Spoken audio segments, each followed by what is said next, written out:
Bonjour à tous, bienvenue sur ce nouvel épisode de Double Slash. Je suis Patrick et comme d'habitude, nous sommes avec Alex. Salut Alex. Salut Patrick, salut tout le monde. Et aujourd'hui, nous avons un invité et c'est David Rousset. Donc, bienvenue David. Salut à tous, merci de m'inviter. Voilà, un épisode spécial où on va parler de Progressive Web App et de PWA Builder. Tu es venu pour nous parler de ça, David, et on va te laisser donc te présenter pour commencer. Voilà, qu'est-ce que tu fais dans la vie, d'où tu viens, ton background, tout ça. Alors moi, j'étais développeur depuis tout petit. J'ai les cheveux grisonnants, donc j'ai commencé il y a longtemps. Ça fait 22 ans que je travaille chez Microsoft et ça fait 7 ans que je suis directement relié à ce qu'on appelle l'engineering ou Corp. Vous savez, il y a des filiales, il y a Corp. Donc ça fait 7 ans que je travaille pour eux en full remote, donc avant que ça soit vraiment à la mode et grâce ou à cause du Covid. Et j'étais dans les équipes d'engineering Windows avant, donc on va parler de cette époque-là, parce que PWA Builder était attaché à ça. Donc, où je gérais un projet open source qui s'appelait PWA Builder. J'ai créé un autre projet connu qui s'appelle Babylon.js, qui est un moteur 3D sur le web, WebGL, WebXR, etc. Donc ça, c'est ce qui m'a permis, mais aussi d'être connu dans la communauté web. Et il y a une équipe complète dédiée à Microsoft qui travaille dessus d'ailleurs, donc en partant de zéro. Donc les projets pet project soirée week-end, ça peut se transformer des fois en trucs qui sont utilisés. Excellent. Et aujourd'hui, je suis dans ce qu'on appelle la DevDiv chez nous, donc Developer Division. Donc, c'est ceux qui s'occupent de Visual Studio, Visual Studio Code, GitHub et certains services Azure PaaS, Platform as a Service, comme les Azure Function, Static Web App, les trucs comme ça. Et moi, je m'occupe de la Developer Experience autour de Microsoft Teams. Donc, nous, en fait, on agit comme des espèces de consultants pour aider des fois d'autres organisations Microsoft, puisque nous, on a l'habitude de parler aux développeurs avec GitHub, Visual Studio. Enfin, c'est forcément, c'est notre audience. Et puis, on est nous-mêmes développeurs. Même si moi, je suis programme manager, je continue de coder. Et du coup, il y a des organisations qui, des fois, ont du mal à comprendre ce que c'est un développeur, la développeur experience, l'onboarding, tu vois. Même chez Microsoft. Ouais, parce qu'en fait, tu as des gens, des fois, qui ont un focus très spécifique sur le Teams, par exemple. Ils vont surtout penser aux utilisateurs, aux admins. Mais quand il s'agit de l'extensibilité, en fait, des fois, ils n'ont pas forcément l'habitude d'engager une communauté de développeurs, en fait. Donc, on va les aider à leur dire je pense que tu es dans la mauvaise direction. Enfin, à l'américaine, il faut toujours que ce soit très positif. Ouais. Moyen de faire mieux. Donc voilà, aujourd'hui, je m'occupe beaucoup des applications dans Office et qui sont des web apps aussi. Donc beaucoup de web. Moi, j'ai commencé, comme tout le monde, à faire des trucs type C++, C Sharp, .NET, etc. Et ça fait pas mal d'années que je fais quasiment que du web. Ok. Je fais juste une aparté. Tu parles de développeur expérience chez Microsoft, mais est-ce que ça fait longtemps qu'ils travaillent sur les outils open source, tout ça, ou c'est assez récent? Parce qu'on voit en tout cas, aujourd'hui, ils sont très présents avec GitHub, tout ça, open source, PWA Builder, tout ça. Est-ce que c'est récent ou alors avant juste, ils en parlaient pas, en fait, de tout ce qu'ils faisaient? Nous, quand on a commencé Babylon, c'était pas forcément bien vu à l'époque, pour te dire. Donc on l'a commencé en 2013, je crois, on a commencé. Et il y avait une filiale de Microsoft qui s'occupait de l'open source. Parce que pendant longtemps, Microsoft avait très peur de l'open source, du mode de fonctionnement. Et il y a eu un gros virage avec le changement de CEO, on est passé de Steve Ballmer à Satya Nadella. Ouais. Et lui Après, ça se voyait vraiment sur la communication. Excuse-moi de te couper, mais c'était flagrant. Le shift qu'il y a eu après l'ère Ballmer, c'était rien. Enfin, il y a eu vraiment un shift. Et là, on voit qu'ils sont vachement plus investis dans l'open source, quoi, clairement. Ouais, et pour des raisons pragmatiques en plus. C'est-à-dire que Satya arrivait et venait, lui, il s'occupait de la branche Azure, Cloud, et donc c'est devenu le patron de toute la boîte. Et lui, il était assez pragmatique. Il dit de toute façon, on peut pas. La meilleure façon de travailler avec tous les développeurs, c'est d'aller là où ils sont, de travailler de manière ouverte, etc. On continue à avoir des produits fermés, Windows, c'est fermé, etc. Mais voilà, on a trouvé un meilleur équilibre et il n'y a aucun souci pour travailler en open source désormais. Le seul problème, c'est qu'il y a des équipes qui ne savent pas ce que c'est l'open source. Moi, ça fait longtemps que je suis dedans et ils pensent que si je mets mon code sur un repo GitHub, voilà, je fais de l'open source. Non, en fait, tu donnes ton source, mais ça ne sert à rien si tu ne suis pas les issues, les PR, si tu n'animes pas ta communauté, si tu ne prends pas en compte les feedbacks. Et ça, c'est un vrai travail. En fait, c'est sous-estimé par les gens qui ont eu l'habitude dans leur petit cocon magique. Hmm. Donc voilà, donc ça, j'ai participé à cette transformation et je suis souvent consulté grâce ou à cause de PW Builder qui ont bien fonctionné et de Babylon.js sur tu peux nous expliquer comment on fait de l'open source. Et en fait, c'est pas forcément compliqué, mais faut y aller vraiment, faut travailler en Ouais. fait. Après, je pense que tu dois faire beaucoup d'acculturation, quoi. De dire, OK, on va tout reprendre de scratch et peut-être leur expliquer, parce que pour quelqu'un qui n'a pas cette culture-là, ça doit être très compliqué de suivre ce shift-là, quoi. Ouais, et Hmm. puis, enfin, je sais pas si vous travaillez dans des grandes boîtes aujourd'hui, mais des fois, il y a des gens, ils le font c'est des checkbox. C'est genre, on m'a demandé de travailler en open source. J'ai mis mon code sur un repo, checkbox. Je vais dire à mes chefs, C'est t'as vu, bon, j'ai fait de c'est l'open fait. source. J'ai fait l'objectif. Et moi, ça m'énerve en général. Donc, je leur dis non. Moi, souvent, je dis même à des équipes, ne faites pas de l'open source si vous le faites à moitié. C'est contre-productif. Ouais. Ça génère vachement de frustration. Enfin, donc, je préfère gérer des gens qui disent c'est chiant, vous donnez pas accès au source code et que de le mettre à moitié. Et en fait, ok, t'as le source code, mais finalement, on s'en fout de ton avis parce qu'on fera jamais quoi que ce soit sur tes Ouais. PR, tu vois. Ouais. Ouais. Souvent, ce qui est sous-estimé, c'est la gestion derrière de la communauté, des issues, tout ça. Et ça, c'est le plus gros travail, en plus d'avoir le code source à la base. Et c'est vrai que, comme tu dis, si ouais, tu mets sur GitHub et tu as des issues et tout, mais tu réponds jamais ou tu merges jamais les PR, enfin, c'est pire que Ah, tout, ça quoi. donne un mauvais signal. Et Ah nous, ouais, on l'a eu sur Babylon. Babylon, c'est très, très particulier, c'est de la 3D, donc il faut avoir. Enfin, ça devient une niche pour avoir des gens capables de ouais. contribuer au moteur. On a fini par l'avoir, mais au démarrage, moi, c'était mon premier projet open source. Je me disais, t'as le code source, oui, mais en fait, les gens comprenaient rien au tu vois, open C'est source. pas suffisant. Ouais, Ouais. bien sûr. La La doc, la doc, ah ouais. communauté, l'échange, j'ai une question, j'ai pas compris. Non, mais c'est clair, il y a tout ce qui gravite autour qui est je dirais même peut-être aussi important que le code source, quoi. Ah oui, au moins aussi important, si ce n'est plus. Alors Hmm. peut-être que votre audience est déjà au fait de ce genre de problème, etc. Mais voilà, certains, des fois, sous-estiment méchamment Hmm. l'implication d'un projet open source, quoi. Ah C'est oui, oui. pas juste La le code doc. source. Ouais. Rien que la doc, déjà, c'est Mmh. travail énorme. Enfin, voilà. Yes. Top, super, merci de cette présentation un petit peu globale, mais ce qui pose un peu le décor pour l'épisode. Comme on l'a dit tout à l'heure, on va parler de PWA, Progressive Web App.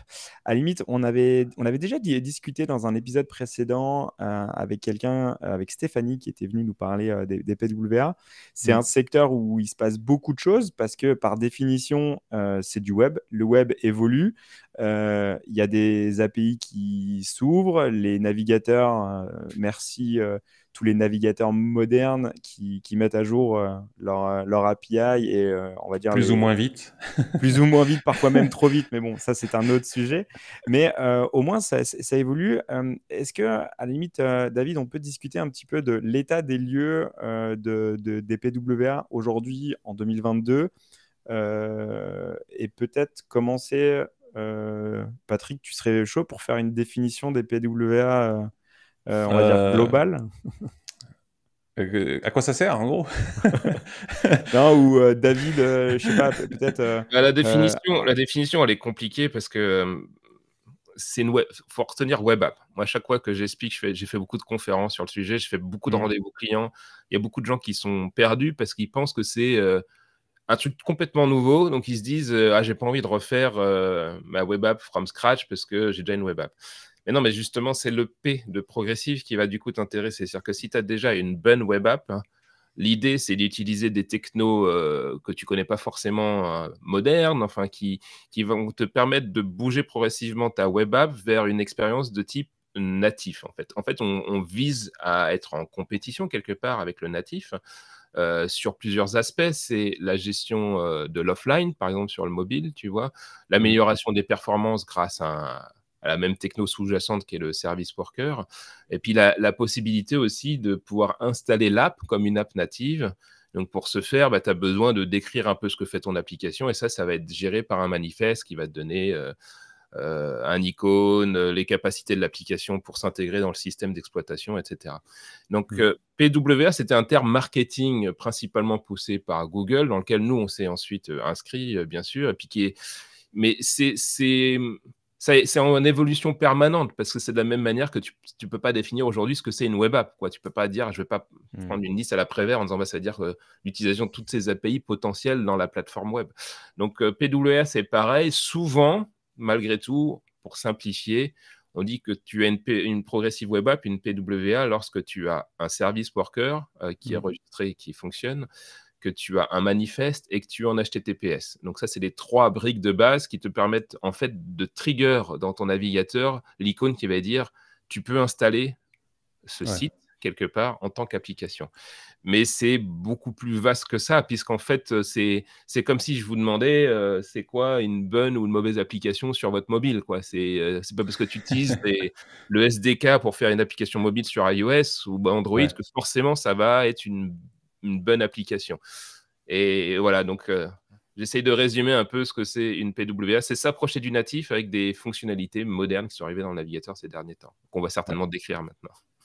Exactement. Après, nous, on est aussi bien Patrick que moi-même, on a déjà fait des PWA. On est plutôt pushy là-dessus parce qu'on a plutôt un background de développeur web et justement de tendre vers de réduire la limite entre le natif et le web. On trouve ça super bien et super facile et ça nous évite aussi mais même pour les clients, de faire 3-4 code bases différentes, de recoder la même chose. OK, on le fait une fois, on le fait bien sur du web et on l'intègre. Néanmoins, aujourd'hui, quels sont, on va dire, les points bloquants ou les lacunes qu'on pourrait avoir sur des PWA? Alors, on rattrape pas mal de choses par rapport à une application native. Donc, quand les gens pensent natif, ils pensent donc, du coup offline, ils pensent responsive. Ça, le web a été précurseur, a été même en avant sur le natif là-dessus. Mais ensuite, il y a l'accès à la plateforme, donc au système d'exploitation. Donc, le fait que j'ai mon application qui peut être installée, qui fonctionne en offline, qui peut s'intégrer de plus en plus dans les paradigmes du UX du système d'exploitation fait que l'utilisateur va s'attendre à faire pour la même chose qu'une app native. Et l'app native, elle a des API directes. Le file system, par exemple, ça, pendant longtemps, c'était un truc un peu quasi impossible à faire sur du web, en tout cas pas super. Donc maintenant, on a des API qui permettent de gérer le file system, plus ou moins. On a le Bluetooth aussi, qui est disponible. On peut faire, alors moi, de la 3D, de la VR, ça va être peut-être de la niche, mais on peut le faire. On peut faire de l'USB, du MIDI. En fait, il y a énormément d'API qui nous ont énormément rapprochés du natif. Qu'est-ce qui nous reste? On n'a pas accès direct, malgré tout, au système d'exploitation. On va toujours travailler dans la sandbox qu'est le navigateur. Donc, du coup, ce qui est bien et pas bien, ce qui est bien, c'est qu'il y a une notion de sécurité. C'est rassurant pour l'utilisateur et peut-être vos clients que vous allez déployer l'app en disant, de toute façon, on tourne dans le contexte du navigateur. Donc, c'est quand même une surface d'attaque qui est quand même plus réduite qu'une app qui tourne directement sur le système. Par contre, l'inconvénient, c'est que si j'ai besoin de faire un appel aux petits oignons de la dernière API qui vient sortir, je ne sais pas moi, iOS 16 sort avec la possibilité de gérer leur Dynamic Island ou je ne sais pas quoi, etc., avant que ça soit exposé, surtout en venant de la part d'Apple, parce qu'on va reparler des différents acteurs, mais surtout, on va en parler. avant que ça soit exposé dans la plateforme web, vous allez attendre longtemps. Mais ça, presque Google, c'est pareil, et Microsoft, c'est-à-dire que on va forcément privilégier pour les trucs dernière génération d'abord le SDK natif. Et après, le souci, quelque part, ou l'avantage, en fonction des points de vue, c'est qu'il faut qu'on discute tous ensemble pour normaliser, pour faire un standard au-dessus de ça. Alors, il se trouve que depuis que tout le monde utilise Chromium, les discussions ont été beaucoup simplifiées au désespoir de Mozilla et du W3C. Mais du coup, ça va beaucoup plus vite. Mais malgré tout, ça ne va pas aussi vite que la feature qui arrive. Donc ça, c'est un des premiers inconvénients. Le deuxième, c'est la performance. Même si aujourd'hui, les navigateurs ont des jitters de fou, des moteurs JavaScript de fou, des moteurs de rendering de dingue. On a WebGL, WebGPU, on a pas mal de propriétés accélérées en CSS. Si tu fais bien ton boulot, tu peux avoir des apps merveilleuses en web, mais ça implique de faire bien son boulot, puis on en reparlera justement. Le problème, c'est que JavaScript est mono-threadé, toujours par nature. On a les web workers qui permettent de faire un simulacre du pauvre du multithreading, mais c'est souvent inutile. Du coup, ça peut être limitant. Alors, typiquement, moi, je pense, mon biais, c'est jeux vidéo, le multithreading, c'est un vrai avantage pour pouvoir exploiter au mieux le CPU, justement, qui est surutilisé dans les jeux vidéo. Dans une app web, la plupart des clients avec qui j'ai travaillé ont rarement touché cette problématique du multithreading. D'autant qu'en plus, moi, j'ai travaillé avec Adobe, par exemple, qui ont porté pas mal de leurs apps natives vers les PWA via WebAssembly, qui est une autre technologie qui, elle, pour le coup, arrivait super vite. Il y a des moments magiques un peu dans le web. Hein. Il y a des propriétés CSS, il faut 200 000 ans pour l'avoir. Et WebAssembly, en une année, c'était plié, tout le monde l'avait accepté et implémenté dans son navigateur. Donc WebAssembly, tu vois, ça nous permet de nous approcher du natif, mais il n'y a pas encore vraiment le multithreading non plus dans WebAssembly. Donc, je dirais que le gap entre les deux, c'est fortement réduit. Et moi, dans les discussions que j'ai avec des partenaires chez Microsoft, quand ils veulent venir chez nous sur notre store, parce qu'on en reparlera, on accepte aussi les PWA sur les stores, souvent, la discussion, ça devient de plus en plus, c'est quoi plutôt les compétences de votre équipe que vraiment les limites de la plateforme. Parce que, à moins d'avoir un scénario très niche de moi, je fais je sais pas, une app qui a besoin d'énormément de GPU, d'IA pour faire je sais pas quoi.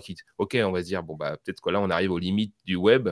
Et encore, des fois, on peut y arriver, mais privilégier peut-être le natif. Mais la plupart du temps, pour une app lambda, c'est les compétences de l'équipe. Parce que, et inverse. Et s'ils ont que des devs C#, C++ ou Java, je vais leur dire, ne pensez pas que le web, c'est forcément facile. C'est faire une app, en fait. Une PWA, c'est peut-être la différence principale par rapport à une web app.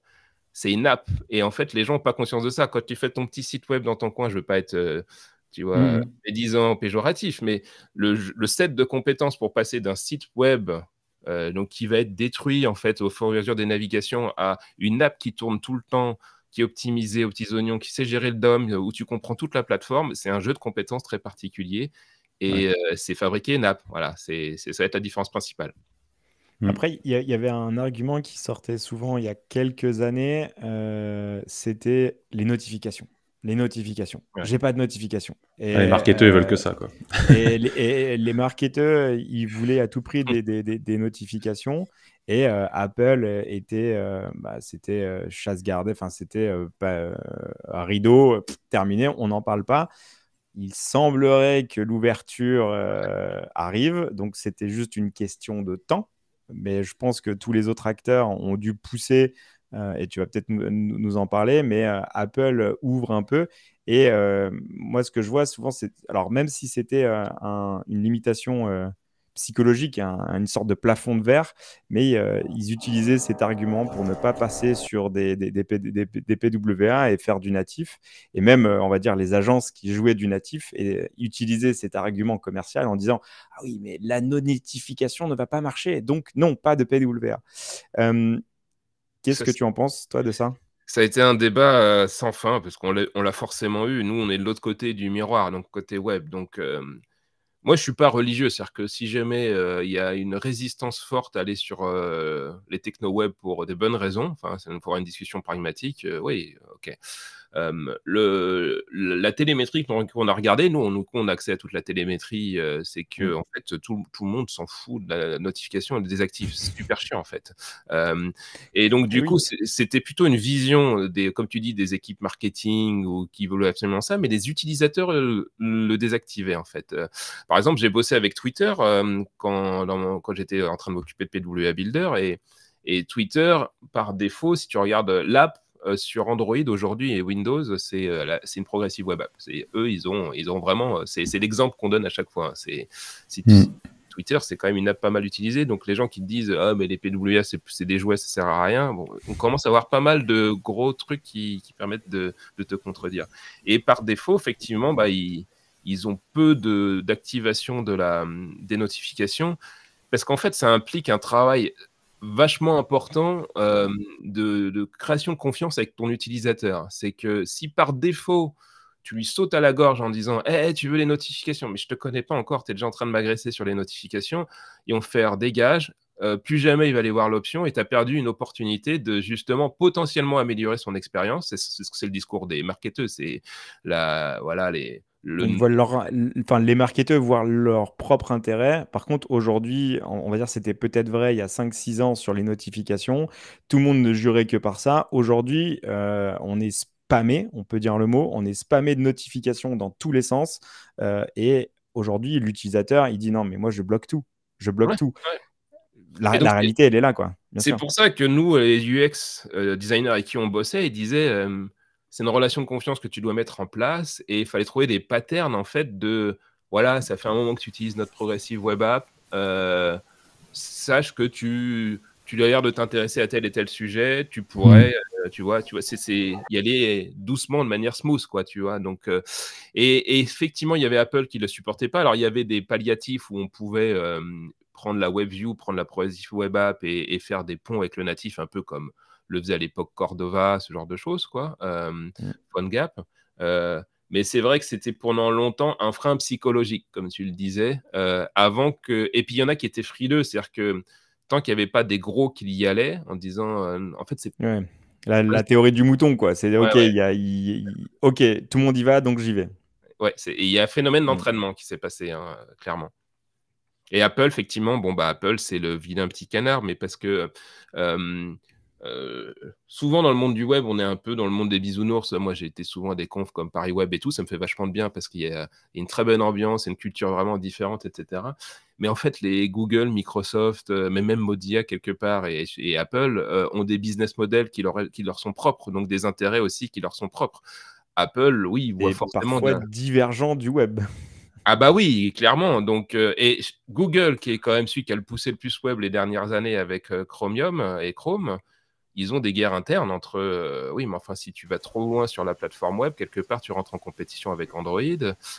Nous, comme on est ramassé sur le store, en fait, bah, l'avantage, c'est qu'on est plutôt ouvert en disant on va plutôt pousser et faire un peu comme McDo, viens comme tu es, tu vois.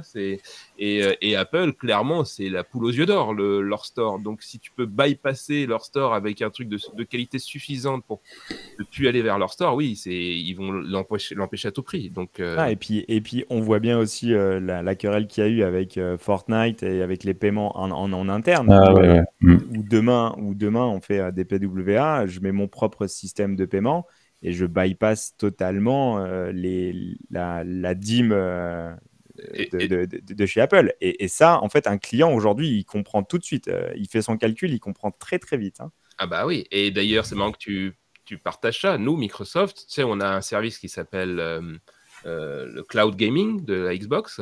Ouais. D'ailleurs, l'interface au-dessus, c'est Babylon, c'est pour ça que je connais bien. Donc, pour les touch control, c'est Ok. le moteur Babylon qui est utilisé dessus. Et bah, on a sorti une PWA pour iOS, donc tu peux l'installer pour que Ouais. tu puisses browser les jeux et streamer les jeux depuis ton iPhone. Et moi, je me suis toujours dit, Apple, un jour, là, ils sont un peu coincés, tu vois. Il va Je pense striker, bien sûr. Ouais, ils sont coincés. un jour, ils vont peut-être faire une liste de bah voilà les domaines où je désactive finalement les features. Ça va râler comme pas possible, mais ils font ce qu'ils veulent sur la plateforme et puis ils ont cette image un peu de rêver de ils font ce qu'ils veulent, il leur arrive pas grand-chose, quoi. Et en fait, après, c'est de la prophétie. Ça n'engage que moi, mais en fait, ce modèle-là n'est pas tenable dans le temps. À un moment donné, tout a une fin, et je pense, comme tu dis, il y a des domaines où ils vont être obligés de lâcher parce que en fait, ils seront en conflit en interne où il y aura tellement de pression autour. Et là, on le voit sur les notifications, ils ont fait preuve d'ouverture parce que tout le monde à côté, en fait, ils sont devenus les petits vilains canards. Et à un moment donné, ils sont obligés de le faire. Ils le font à contre-cœur, je pense, mais ils le font quand même. Et je pense que ça sera pareil pour le paiement. C'est juste une question de temps. Ouais, et puis c'est la pression, c'est-à-dire que quand les utilisateurs vont commencer à dire je vais sur tel site web et je vois que mon copain il a un Android ou je sais pas quoi, il a tu vois, grâce au P de Progressive, on va pouvoir activer des trucs qui sont mieux sur un Android que sur un iPhone. Bah, typiquement aujourd'hui, un truc que tu peux faire facilement sur un Android, c'est du WebXR, donc faire de tout ce qui est réalité augmentée directement dans le navigateur. Sur l'iPhone, non, forcément, ils veulent pas du tout activer ce genre de truc. Donc, je pense que c'est une pression qui va venir des utilisateurs parce qu'ils sont quand même très sensibles au retour de leurs utilisateurs qui sont des fans absolus. Mais après, c'est ce qu'ils disent, hein. C'est ce qu'ils disent. Ouais. Ils communiquent beaucoup dessus. Mais est-ce qu'ils écoutent vraiment ça après Ça, je sais pas, mais c'est vrai que c'est de cette manière-là qu'on a réussi à les faire plier de temps en temps. Ils ont fini par implémenter Web Audio, WebGL2 comme ça. WebAssembly, ils ont été assez vite de manière étonnante. mais c'est très difficile. Moi, j'ai essayé de discuter avec eux. Donc, moi, j'avais besoin de discuter avec tous les acteurs. Donc, le projet que je gérais, je travaillais avec Google, puisqu'on notre plateforme, elle produit aussi des. On va reparler de ce que fait PWA Builder, mais on travaille avec Google, avec Samsung. Pas avec Mozilla beaucoup malheureusement, puisqu'en fait ils n'ont pas vraiment, tu vois, on parlait des limitations, Firefox a vraiment lâché l'affaire sur tout ce qui est Progressive Web App, et avec Apple, parce qu'on voulait shipper dans leur store, et on voulait savoir quelle était la vraie politique. C'est parce qu'en fait, ce que tu lis, la politique du store sur les apps HTML5, ils appelaient encore ça comme ça à l'époque, tu vois. C'est pas très clair. C'était est-ce que si je le fais, il y a des gens qui arrivaient à passer dans le store, donc d'autres qui se faisaient striker d'entrée de jeu, d'autres qui passaient une semaine après, ils se faisaient striker. C'est super pénible en fait de pas avoir de clarté sur ce que tu peux faire. C'est quoi la vraie guideline, quoi? C'est quoi la frontière où à ne pas dépasser? Là, c'est un peu des terrains mouvants, quoi. Et ouais. Et donc le web, c'est ça qui est cool, c'est que quand tu es sur le web, c'est bien ou c'est pas bien, mais tu fais ce que tu veux en fait. Et c'est un peu un mix des deux, les PWA. C'est qu'on arrive à réduire cette frontière. Donc de plus en plus de clients, je suis pas étonné que vous avez ces demandes-là, s'y intéressent. Mais ils maîtrisent pas beaucoup le sujet. Donc si vous maîtrisez, je pense que c'est une bonne carte à jouer dans votre CV. Ouais, après nous on est convaincus aussi qu'il y a une grosse majorité des applications qui sont sur les stores qui peuvent être faites en PWA parce qu'il n'y a pas de choses incroyables dedans et que ça coûterait beaucoup moins cher, les mises à jour seraient plus simples, pas besoin de validation de store, etc. Alors beaucoup moins cher, ça je mets un bémol, ça va dépendre vraiment du niveau de qualité que tu vises et des compétences de l'équipe, parce que les devs Top Gun qui sont capables d'atteindre le niveau de qualité d'une app native, ça requiert quand même pas mal de boulot, parce que c'est super cadré. Ça, c'est l'avantage des natifs. Tu vois, on parlait des inconvénients et des avantages de natifs. C'est super cadré. Si tu vas sur iOS, tu as un set de contrôles, tu vois, qui vont être nickel, super optimisés, etc. Sur le web, c'est open bar. Donc, on va commencer. Tu veux faire du React, du Angular, du Vue, du Vanilla, du machin. Enfin, tu vois, déjà, il faut définir toi-même ta stack. Faire tes contrôles peut-être toi-même de temps en temps bien optimisés. Enfin, le coût, c'est assez difficile à évaluer. Mais par contre, tu as une seule code base, ça c'est sûr. Et il y a plein de cas où ça coûte moins cher.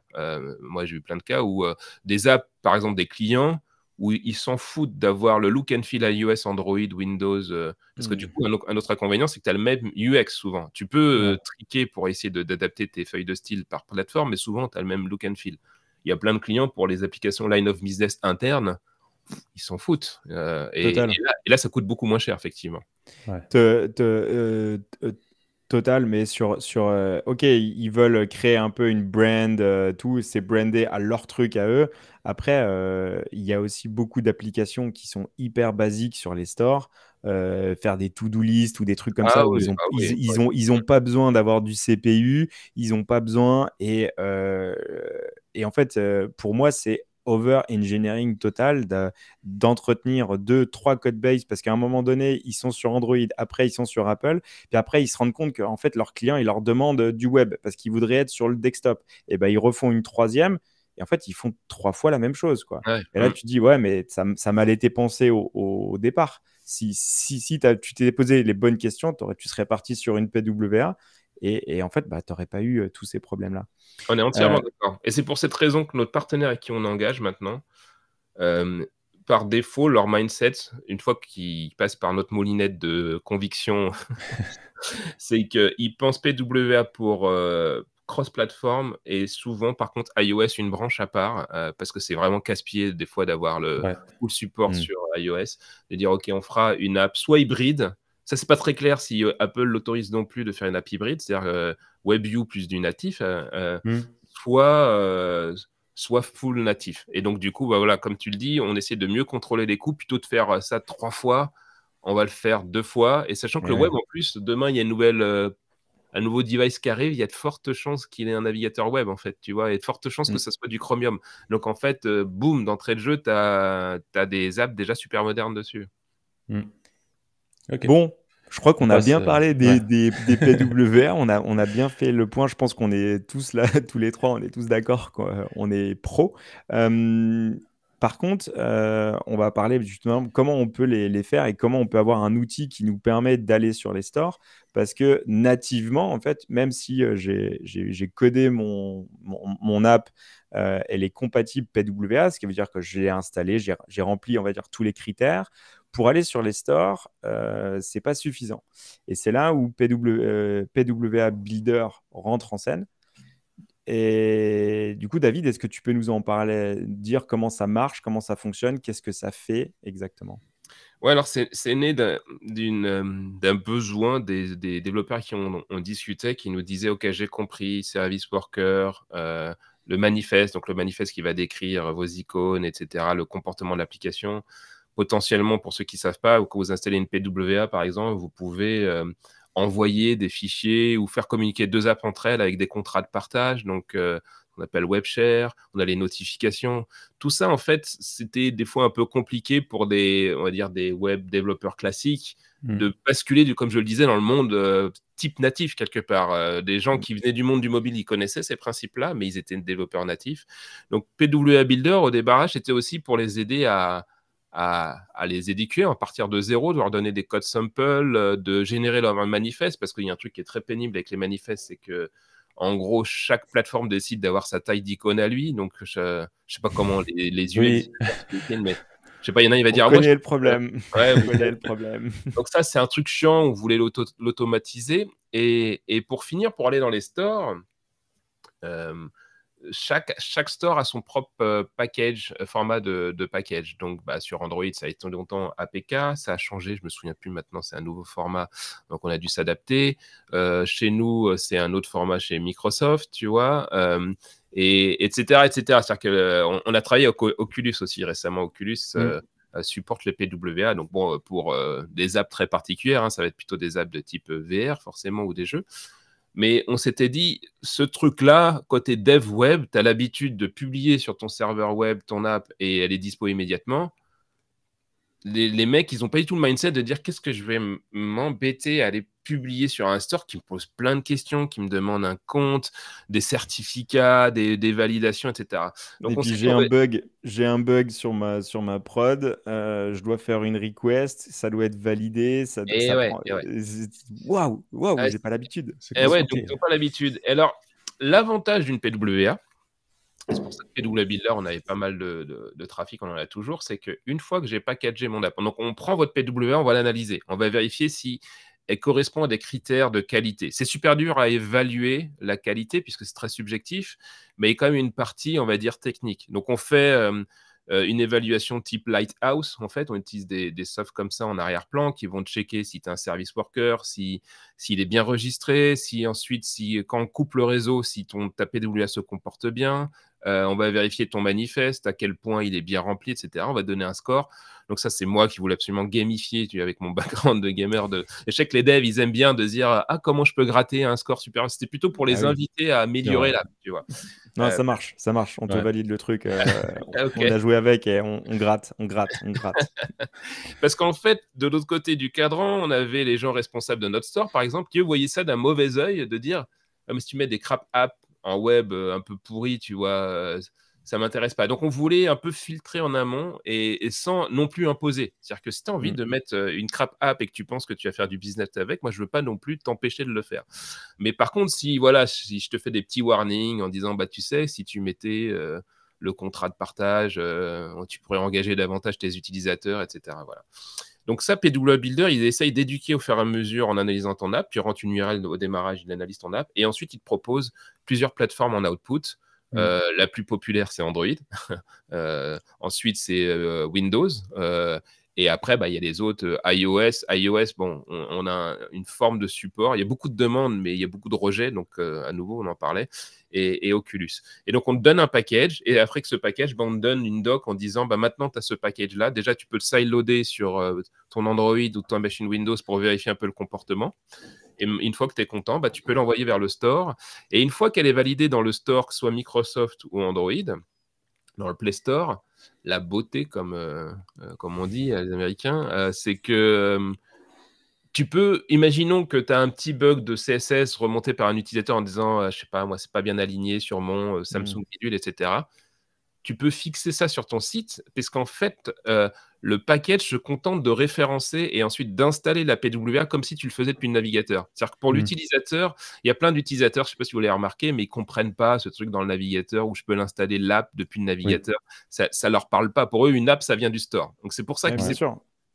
Et pour le coup, il faut vachement éduquer en disant, OK, mais je suis allé sur le store, je l'ai pas trouvé.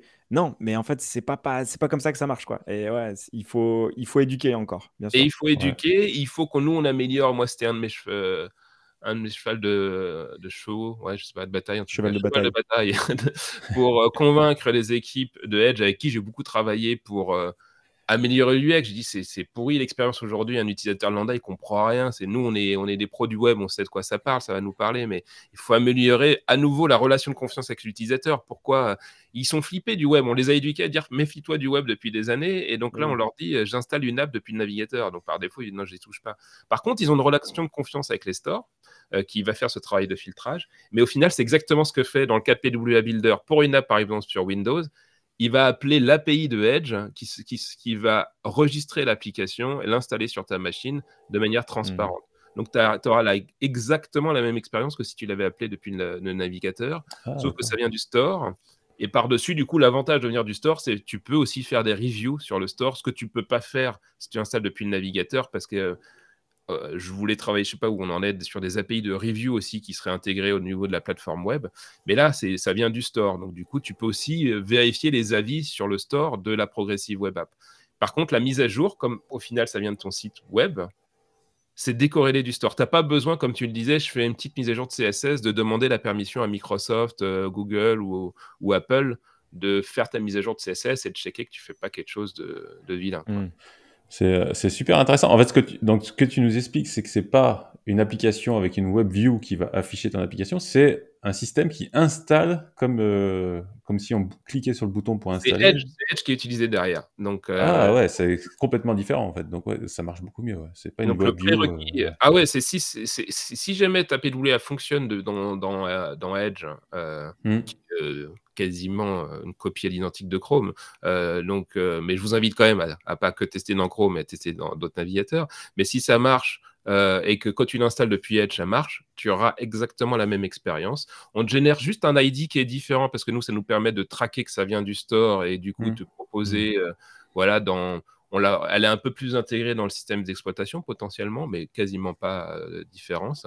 Et par contre, on a fait un autre truc dans cette technologie-là, c'est si tu lances le Task Manager sur Windows, par exemple, tu as l'impression de le voir comme une app, mais en fait, c'est juste un petit proxy qu'on a enregistré qui se comporte comme une app native, mais derrière, c'est bien le navigateur qui tourne, quoi.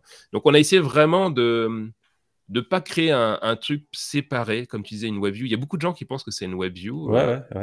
C'est pas du tout le cas. Sur Android, il y avait plusieurs manières de le gérer. Et c'est basé sur la dernière version de Chrome aussi. Je me souviens plus. J'ai beaucoup travaillé avec eux pourtant.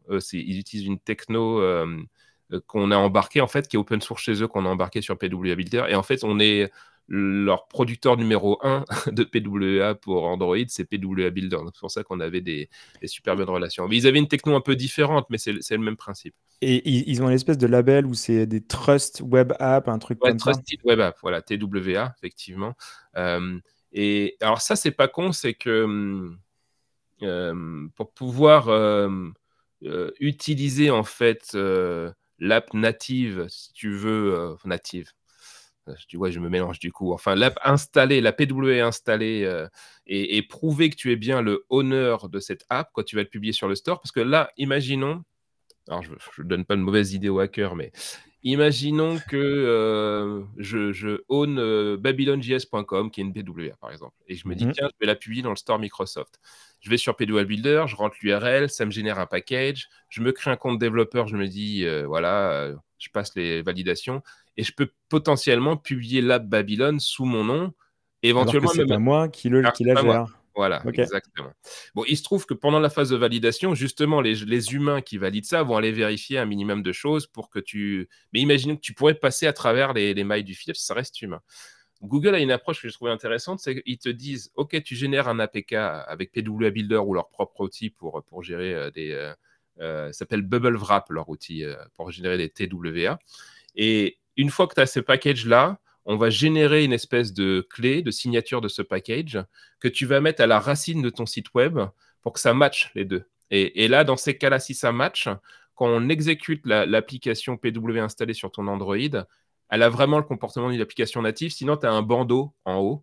Et à cause de ça, alors c'est super comme idée, mais à cause de ça, on a eu 12 milliards d'issues de gens qui ne comprenaient pas comment ça fonctionnait, qui disaient soit qu'ils mettaient le fichier au mauvais endroit, soit qui n'étaient pas honneur vraiment, tu sais, de l'hébergeur, c'est-à-dire qu'ils n'avaient pas accès à la racine du serveur, en fait, et ils avaient le bandeau, et donc voilà.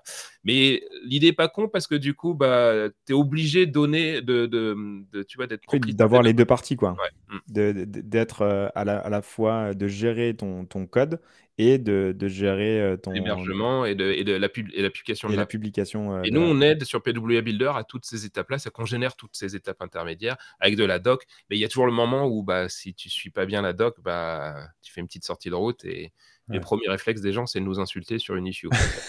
Au lieu de lire la doc. Voilà. Et pour le coup, on a vu que sur PWA Builder, sur le site, justement, au moment où tu soumets en fait ton URL, il y a une phase d'analyse. Si c'est bon, tu peux lancer le builder. Et après, il y a toute cette phase de publication sur les stores où là, c'est à l'utilisateur de le faire. Par contre, vous avez écrit de la doc pour justement faciliter la vie et pour, on va dire, fluidifier un peu ce process. Exactement. Par contre, donc c'est peut-être plus facile sur Windows et sur Google, sur le Play Store. Par contre, sur iOS, c'est un peu solide quand même, non? Alors, sur iOS, on avait un builder à l'origine. Quand j'ai repris le projet, moi, alors, je venais de Babylone, donc j'avais une bonne culture de projet open source. Il y a plein de trucs qui n'allaient pas dans le projet PW Builder. Donc, j'ai imposé une review des issues correctes, voilà, de plein de trucs, de revoir on avait une dette technique monstrueuse, c'est qu'on avait travaillé avec plein de prestataires aussi avant le projet n'était pas entièrement géré par Microsoft. Et bah, c'est le problème classique d'avoir différents consultants qui se pointent chacun avec leur propre stack technique, leur propre vision. Donc, on avait complètement perdu le contrôle du truc. Donc, on est reparti de zéro. Et moi, je suis un gros fan des web components. C'est-à-dire et donc, je me suis dit, on va partir sur du pure web component avec Elite Element par-dessus. Donc, on a fait un refactor complet de notre front, de notre back-end aussi. On est parti sur du serverless. On en a profité pour se faire plaisir aussi, parce que l'équipe de dev je connais les devs, on a besoin de leur faire des trucs sympas, mais on purpose. C'est-à-dire qu'en fait, comme on avait une dette technique, j'ai réussi à convaincre le management qu'on allait dans le mur si on continuait comme ça. Et iOS était une grosse verrue. C'est-à-dire que je pense que ça marchait quasiment jamais. Donc, je ne voyais pas l'intérêt de le garder. Donc, je l'ai dégagé. Et c'était intéressant, en le dégageant, on a eu tous les mois des demandes genre il est où iOS, j'ai besoin d'iOS, j'ai vraiment besoin de publier sur iOS. Mais les trucs qui ne marchaient pas, je ne comprends pas pourquoi les gens. Mais c'est une traction, c'est bien, il y a une demande. Oui, donc il y avait une vraie demande. Alors c'est difficile d'évaluer quand même parce que les râleurs, voilà, Oui, on sait très on les entend plus. plus vocaux que les gens qui sont contents. Et du coup, on s'est dit, bon, comme on n'arrive pas à avoir la réponse d'Apple sur est-ce que c'est supporté ou pas, il y a quelqu'un de la communauté qui était un Russe, il me semble, qui dit moi, j'ai mis au point un template sur mon Mac, il semble passer. J'ai déjà publié plusieurs apps dans le store. Et là, ça va être le côté magnifique de l'open source. C'est-à-dire que le mec, il dit PWA Builders, je kiffe parce que vous m'avez fait gagner plein de temps. Je vous propose mon template. Et alors là, franchement, ce jour, t'entends des voix, tu dis c'est magique. Là, souvent, c'est pas ça. Hein, les gens doivent savoir. Souvent, on se crache à la gueule plutôt. Et donc là, le mec, il dit OK, donc on fait une revue de son truc, ça a l'air bien, et on l'a packagé pour générer un projet en fait que tu vas ouvrir dans Xcode qui est tout préparé pour qu'ensuite tu builds pour iPhone. Moi, j'aurais bien aimé faire la même chose que pour Android et Windows, sauf que pour faire ça, il faudrait que j'ai un Mac dans le cloud pour pouvoir générer le projet. Et alors là, les gens doivent le savoir, mais c'est strictement interdit de prendre une image macOS et de le faire tourner sur autre chose que du hardware virtualisé, Apple. tout ça, c'est Sinon, tu vas en prison, on retrouve ta famille, etc. Bon, c'était des graves soucis. Sinon, il faut prendre du hardware Apple que tu mets dans le cloud et que tu vas piloter, etc. Mais c'est un vrai calvaire à gérer, en fait. Donc, on s'est dit, on va tester d'abord comme ça. Et tu parlais de traction, de voir si les gens parce que ça coûte tellement cher, tu vois. Et moi, mon projet open source, sa raison d'être principale, c'est d'inciter les gens d'aller vers Windows. Bien sûr, on ouvre sur toutes les plateformes, mais bien, on est financé par Windows. Donc, ça veut dire Bien que sûr. si ça nous coûte une fortune en cloud pour aider Apple qui ne fait aucun effort, le management, il n'allait pas être d'accord, en fait. Bien sûr, bien sûr. Mais de toute façon, après, on n'en a pas parlé, mais vous, chez Microsoft, vous avez un intérêt à développer cet Ah, bah, bien outil-là sûr. aussi. Ouais, Donc, ouais. et après, il faut être honnête, et vous avez votre intérêt, et les utilisateurs, on va dire les développeurs qui utilisent cet outil-là, ont aussi, eux, des intérêts à le faire parce que vous solutionnez beaucoup, beaucoup de choses. Donc, bon, c'est un process où tout le monde gagne un peu et tout le monde est content. Ah, pour moi, c'est la bonne façon de travailler avec les développeurs, c'est que, mais j'ai dû lutter des fois, hein, parce qu'on a des marketeurs qui se pointaient en disant, ils voulaient que ça clignote, tu vois, que ça soit que Windows Azure sur la landing page de PW Village. Je fais: «Tu fais ça, bah, c'est terminé. Moi, je ferme boutique parce que tout le monde va se barrer». Et donc, Ouais. dans notre télémétrie, on voyait que, Android de loin le premier, mais à chaque fois qu'il y avait une conf, on travaillait beaucoup avec les gens de Google, donc on était featurés dans la Google I/O.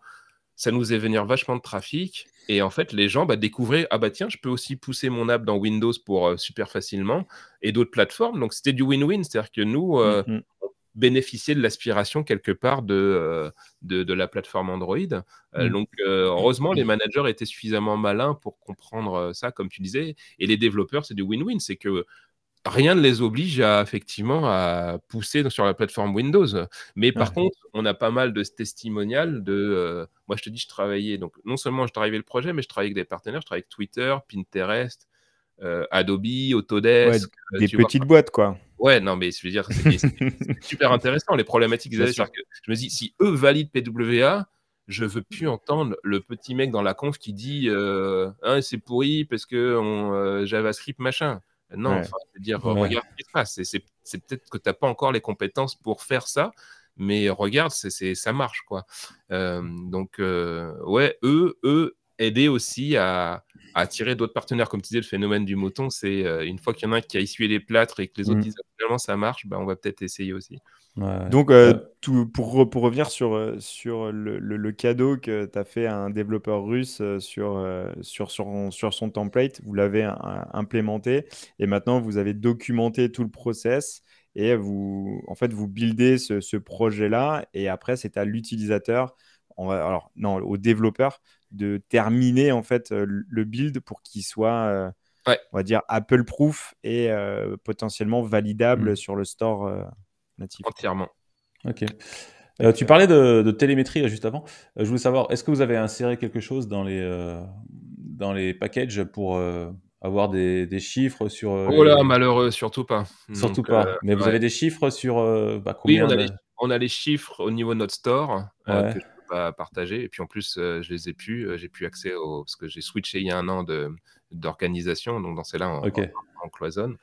Euh, En termes d'ordre d'idée, je sais plus combien on avait. Non, mais je crois pas que je peux donner ces chiffres, mais du coup, c'est pour ça qu'on communique vraiment sur les gros qui sont là, en fait, tu Ok. vois?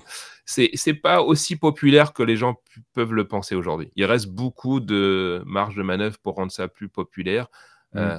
mais je veux pas non plus, pour moi, j'ai jamais été partisan de que des web apps dans les stores, en fait, tu vois? Je Oui. pense Hmm.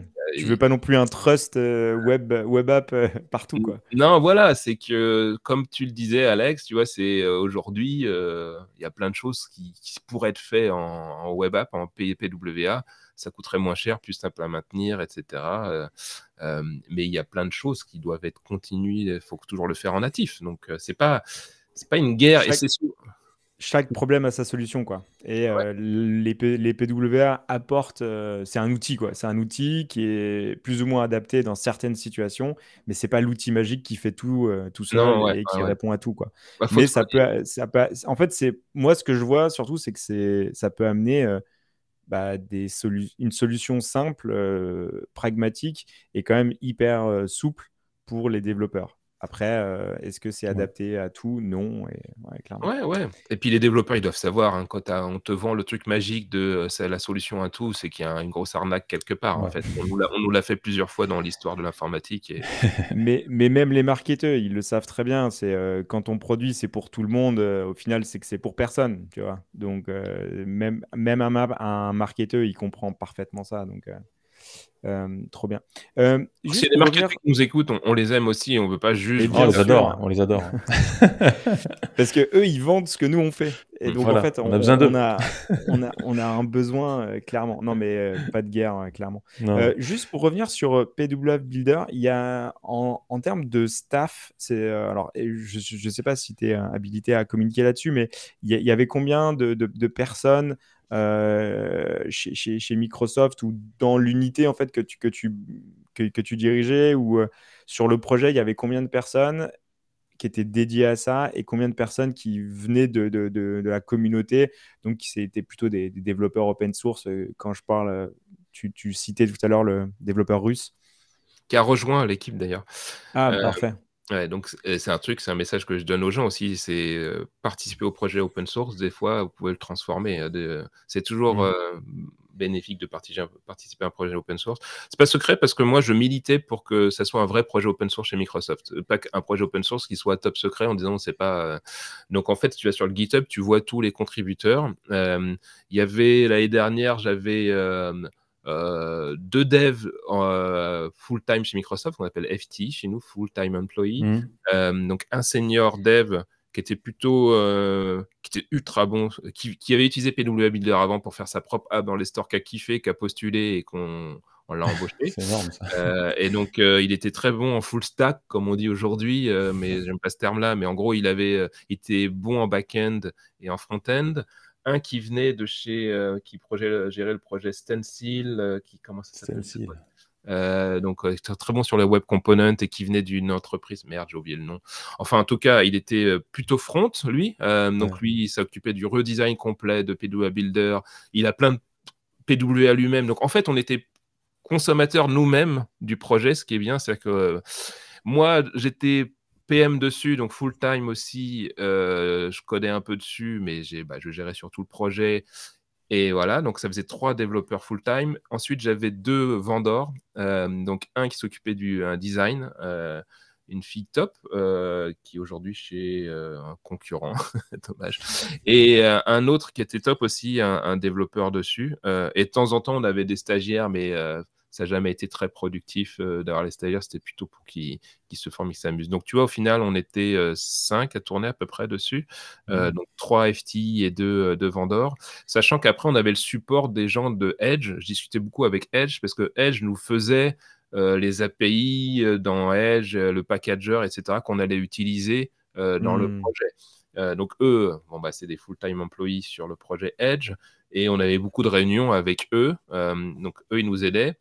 Et ensuite, je travaillais pas mal de réunions avec les gens qui faisaient Bubble Wrap chez Google. Donc eux, ils étaient au moins 2 devs dessus, full-time, sur tout ce qui était Trusted Web App. Donc, tu vois, en fait, tu commences à voir l'extension.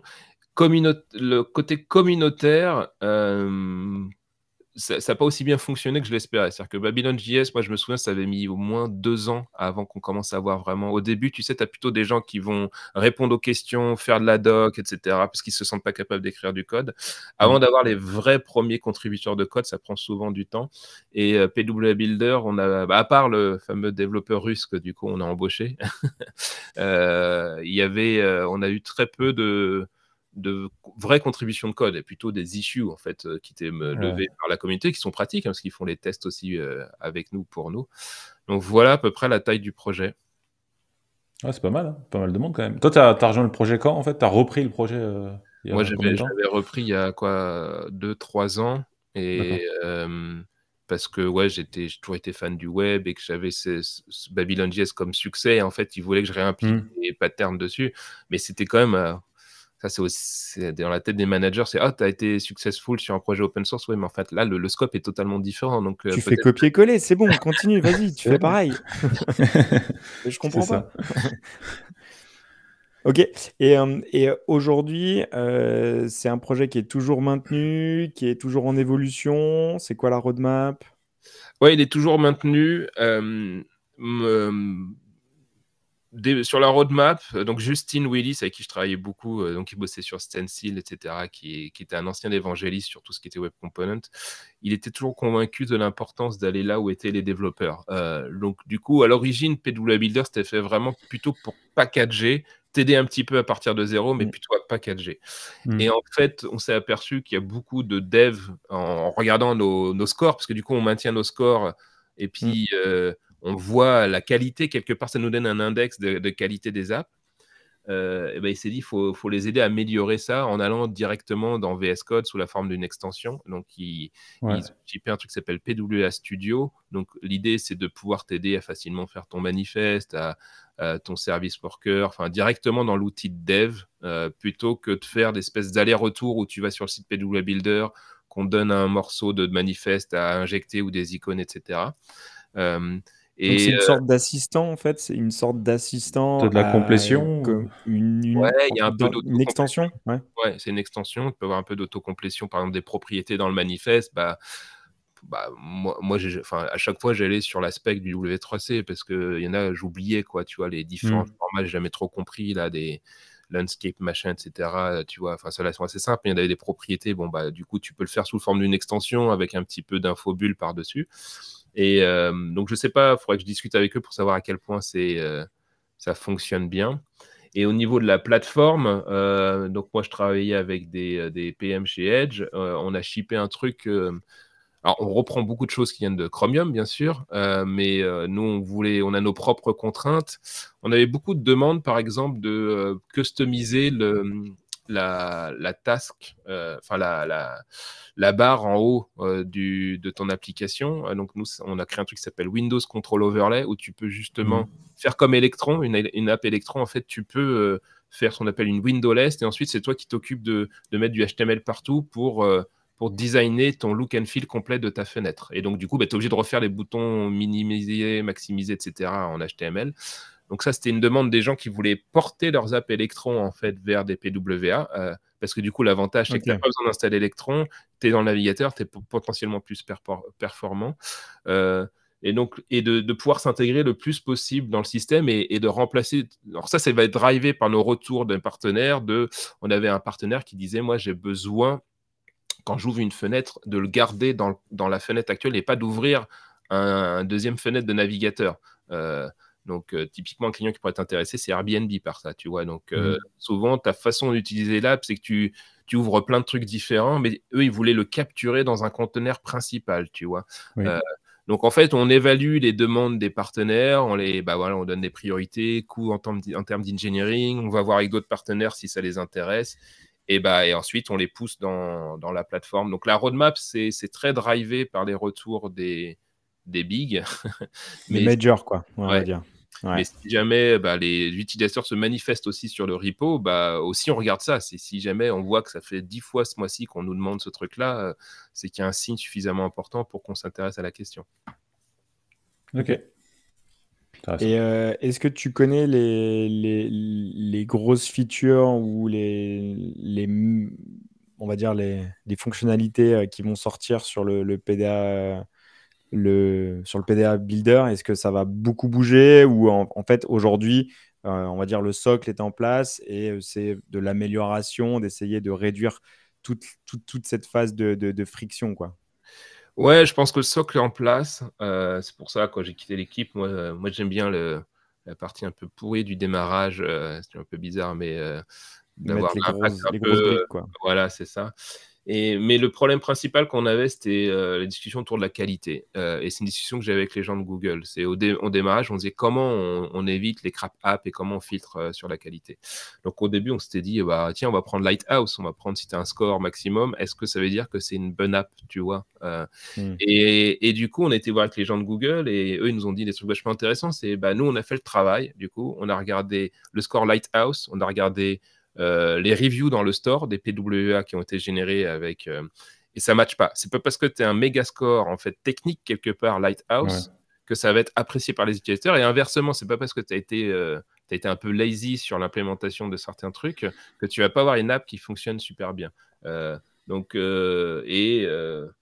je ne veux pas citer les partenaires avec qui j'ai travaillé, mais des fois, je trouvais qu'ils étaient pas très. J'étais un peu déçu de l'effort qu'ils faisaient sur l'intégration, parce que moi, je voulais aussi m'en servir comme showcase, tu vois, pour Bien convaincre sûr. les autres de dire. Bah oui.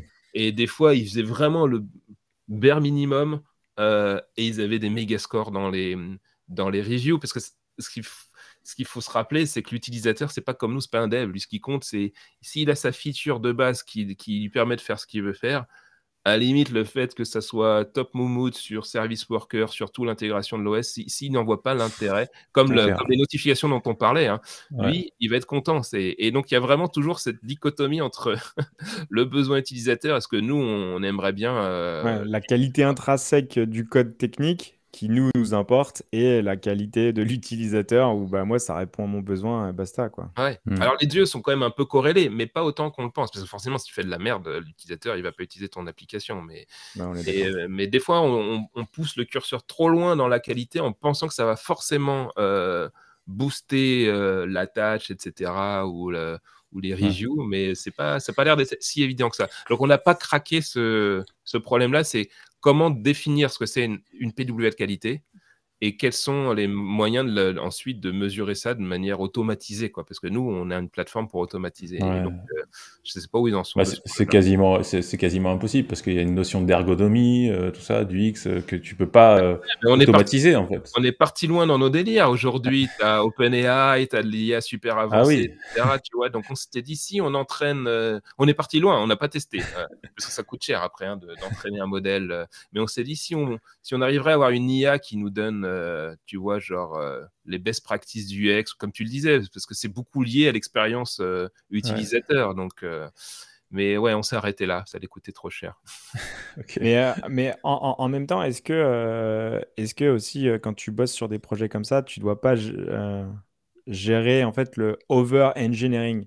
À ma toute petite échelle, ce que je vois parfois, c'est que les devs, et moi le premier, parfois on est super content de faire un truc méga complexe avec des technos, tout, mais on perd le fil et en fait on fait un truc complètement overkill et over-engineering, quoi. Et est-ce que toi, alors là, c'est plus une question sur ton boulot de PM, tu vois, de gestion des devs et du projet. Est-ce que c'est un truc sur lequel tu dois vraiment t'attarder? Moi, je suis insupportable avec ça. Je suis, Ok. c'est-à-dire que pour moi, mon pire ennemi, c'est l'espèce de dev qui cherche la perfection et qui va me défoncer mon projet. Parce que, et donc, et comme je maîtrise encore suffisamment le code, je peux moins être facilement bullshité, on va dire. Mhm. Mais on l'a eu sur les projets open source. Babylone ont eu des mecs qui ont voulu dire ah, vous ne faites pas tel pattern de la mort, etc. Mais moi, j'étais super pragmatique. C'est performant, ça marche, les utilisateurs arrivent à l'utiliser. Si tu me fais une API aussi simple avec tous tes patterns de ouf qui ont l'air de te faire plaisir, vas-y. Le repo, il est là, Show me. je te regarde faire. Et souvent, ça stoppait le truc, quoi, tu vois. Mais on a eu des projets où c'était vraiment problématique. Et ce côté de. C'est mieux que ça soit l'expression it's better done than perfect. Bah, moi, c'est vraiment mon credo. Donc, bien sûr, ça ne veut pas dire non plus que, tu vois, on va faire de la merde. Mais j'étais là gentiment pour expliquer des fois à mes devs, écoutez, on va shipper, on va regarder ce que ça donne, on va apprendre de ça. Surtout que nous, on est un site web, donc on est dans un côté, tu vois, des livres continuous delivery, tu vois. Ouais. C'est des Mais CI, tu vois. ouais. Et donc, du coup, ça sert à rien on n'est pas comme un produit comme Windows où là, tu Oui, as on des ship, quoi. deadlines, tu vois, tu as tout un ensemble de tests et que si jamais tu te loupes, tu te manges 6 mois Compliqué. de fenêtre, etc. Nous, on n'avait pas ces problématiques qui aident quand même à convaincre les développeurs de t'inquiète pas. Parce que le problème de l'open source aussi, c'est la peur d'être jugé sur la qualité de ton code, tu vois. Donc, c'est pour ça que des fois, ça crée ce phénomène de développeurs qui fait non, il faut vraiment que ça soit top, nickel, etc. Et ensuite, tu te dis, attends, tu vois ce projet open source, ouais, va voir la gueule du code source, ça va te détendre et tout se passe bien pour eux, tu vois. Donc, il faut savoir quand même se positionner dans cette échelle-là. Ok. C'est super intéressant et ça ramène aussi sur le fait que tu disais tout à l'heure, justement, on a tous à gagner à déjà aller lire le code source et participer à sa moindre Contribuer contribuer, ouais, exactement. pour être Contribuer embauché au chez feedback. Microsoft plus tard. Voilà. Je vous Ça garantis arrive. pas ça, hein, je vous garantis pas forcément que vous serez embauché, mais moi, c'est quand je coach les gens qui me demandent: «C'est quoi le moyen d'être embauché?» pas que chez Microsoft, mais dans les GAFAM, si ça intéresse les gens, parce que ça intéresse pas forcément les gens, je leur dis: «Ça aide vachement les contributions au projet open source», alors pas un petit commit genre j'ai modifié une virgule dans la doc, tu vois? Mais J'ai un modifié une typo, quoi. ouais. Ok. Ok. Bon. Juste pour terminer, il y a une conférence qui va sortir, qui va avoir lieu le 5 octobre, je crois, qui s'appelle PWA Summit. Tu connais déjà le concept? Tu as déjà œuvré pour cette conférence? Ouais, alors on avait commencé, c'était l'année dernière, je crois la première, il me semble, ou il y a 2 ans et 1 an, mais en fait, quand on discutait avec Google des PWA, on a fini par se réunir tous les acteurs. Parce qu'on avait tous les mêmes problèmes. C'est pour ça que PWA Builder marchait bien. C'est Android, ils avaient problème de qualité, comment aussi convertir, ou influencer les gens pour qu'ils connaissent ce truc-là, pour que ça fasse partie de leur portfolio des solutions possibles. On s'est dit comment, enfin, on n'arrête pas de parler moi j'ai l'impression à chaque conf, quand je dis: «Qui connaît les PWA?» j'ai l'impression que je saoulais tout le monde depuis des années et à chaque fois, il y avait des gens qui en avaient pas la moindre idée de ce que c'était. Ils ne savaient pas ce que c'est un service worker, et cetera. Donc on s'est dit: «Bon, faut qu'on se mette tous autour d'une table et qu'on fasse un event ensemble». Et on s'est dit plutôt que de prendre nous-mêmes la parole, plutôt le donner à des gens de la communauté, qui ça sera peut-être Hmm. crédible et pertinent de dire, bah, moi j'ai travaillé tel client, j'ai fait une PWA, voilà les emmerdes que j'ai eues, mais voilà tous les côtés bénéfiques. Bien sûr avec une participation minimum parce qu'il y a des gens qui aiment bien voir les officiels de Google, Microsoft parler parce que ça a une Ça portée rassure. différente. Ouais, Ça même si rassure. des Non, fois mais on bien dit la sûr. même chose, hein, mais, Oui, bien sûr. mais voilà, c'était le concept et c'était vraiment l'idée, c'est d'évangéliser, tu vois, le concept de PWA pour moi, ce qui me frustrait, c'est quand je voyais des gens, comme tu disais, Alex, qui allaient dans le store et disaient: «Mais c'est vraiment bête qu'ils aient pas pensé à faire une PWA. Franchement, ça aurait été Bah vraiment oui. mieux pour eux, quoi». Et donc, Hmm. c'est pour éviter ça à l'avenir. Et puis nous, l'intérêt, c'est que, bah, on utilise nos technos et que ça nous aide à les faire développer, quoi. Yes, donc c'est le 5 octobre, c'est un Ouais. événement qui est gratuit et tout est streamé en live. Et, Mm. il y a à la fois des retours d'expérience, mais aussi des best practices en mode, OK, bah, voilà, on a solutionné tel problème en faisant comme ça, comme ça, comme ça. Et OK, super. Ok. Euh, Tu veux rajouter peut-être un mot pour terminer, un message à passer, une bouteille à la mer ou je sais pas, David? Non, non, j'espère que du coup, les gens ont compris que c'est pas la solution magique à tout, mais il faut vraiment la creuser un petit peu. C'est fabriquer une application, donc c'est pas, je veux pas être dénigrant sur les sites web, mais c'est potentiellement plus complexe. Ça demande du coup plus de travail de polish, plus de compréhension de la plateforme. C'est un vrai Mm. problème qu'on a même chez Microsoft, hein. Moi, des jeunes qui ne maîtrisent pas et ils pensent que Virtual DOM, par exemple, c'est magique, donc qu'il se passe rien, tu vois? Donc il faut quand même monter au fur et à mesure, mais c'est en faisant aussi des erreurs qu'on apprend. Donc, tester les PWA sur des projets peut-être low risk au démarrage si vous avez encore peur. Mais regardez, il y a des acteurs incroyables.